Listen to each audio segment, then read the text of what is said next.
بسم الله الرحمن الرحيم الحمد لله رب العالمين الصلاة والسلام على رسول الله صلى الله عليه وسلم السلام عليكم ورحمة الله وبركاته ما شاء الله بلون لا حول ولا على سيدنا محمد وسلم باقي زراعة إن شاء الله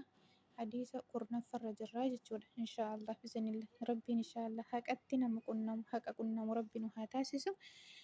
مقا ربي تنجمر عن أبي هريرة رضي الله عنهما أبا هريرة رضي فم رب الرهجالة أن رسول الله صلى الله عليه وسلم إرجم ربي قال نجرا ما يصيب المسلم نم مسلمات قواهن توزري من نسب إبدرة تكاه لكبرة ما يصيب المسلم نم مسلمات قواهن من نسب لكبرة ولا وسب إبدرة تكاه ولا هم يا درجة ولا حزن يا دوان دبريرا كوني أما يا دوان أما إلتي أما نمني تجرو فيه ولا حزن يا دوان دبريت الران مسلمات قواهن تويتو ولا قولوا أزن لا إله إلا لا الله. إله إلا الله ولا أزن حمتون تكالي إسهن تويتو جدي ولا غم يادون حمتون تكالي إسهن تويتو حتى الشوكة هم قري ورانتو haga qoree waraantullee yuushakuha yeroo waraante qoreen sun jechuu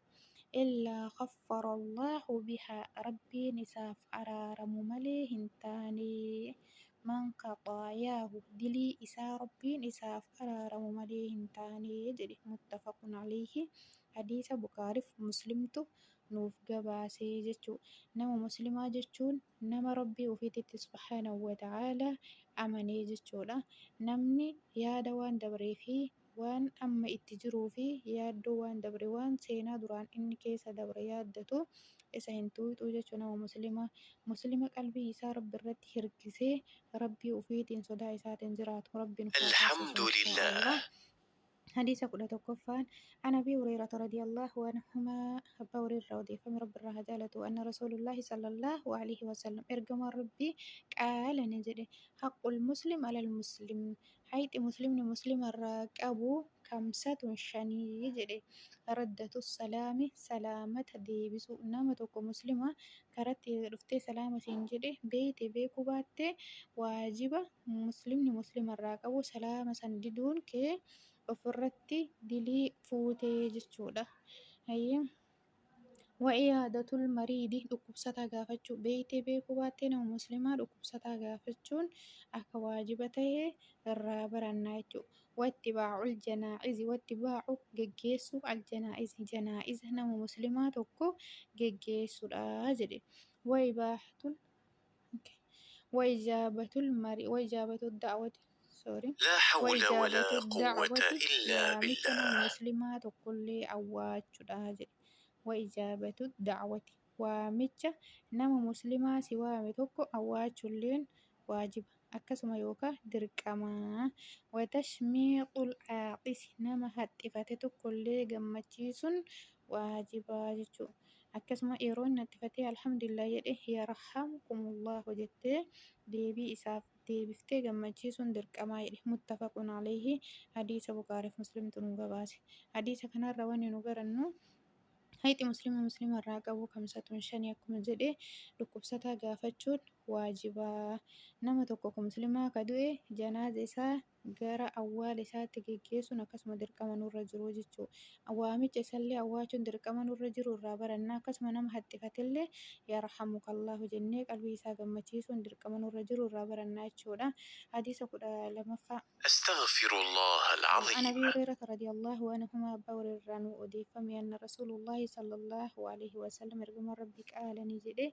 من شهد نمني جدي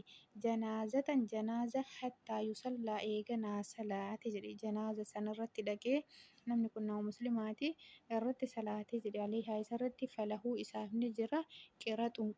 تكتو إساف زرا جدي ومن شهدها إيجنا اللي نمني دقي حتى تدفن فله حتى تدفن هنجن أول متيجو فله إسرتي قراطاني قراط علامة إساف زراجر قيل قيل نجرم وما قرطان رسول قافتني قيل نجرمين وما قرطان ما لي يا رسول ربي تهو قرطان جنان قال نجري رسول مثل الجبلين أكا قار قرقدة العزيمين قار لما قرقداتي جرانين متفق عليه حديث كان رواني نبرنو صل على لا إله إلا الله. nama du'e tokko janaaza isaa dhaqanii irratti salaatuun waajiba guddaa akkanaa akka irraa argannu irraa barannaa jechuudha. Akkasuma namni immoo erga dhaqee haga irratti awwaalee haga ilaa du'aa inni awwaalamuu geggeessee waajiba akkanaa akka irraa argatu irraa barannaa jechuudha. Inshaallah rabbiin nu haa laaffisu. Waajibni isaa takka akka gaara Uhud akka gaara lama gurguddaa akka ta'e irraa barannaa jechuun muttafaqun alayhi. حديث بخاري مسلم تنوف قباسي ربي إن شاء الله سني حالا فسو أنا اللي سني نفول جاي سني اللي نفول سنين جدا وبالله التوفيق. السلام عليكم.